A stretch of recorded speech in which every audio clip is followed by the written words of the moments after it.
আমরা যেখানে হাতির উপর হামলা কেন?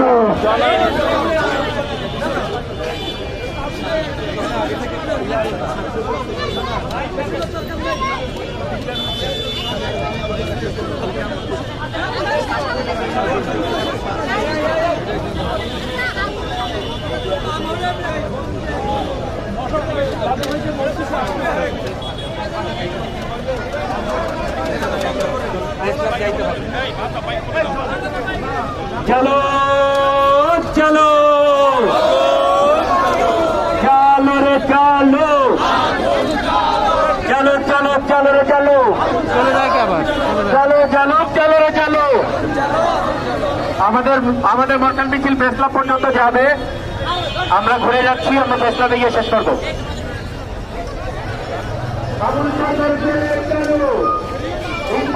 জবাব চাই।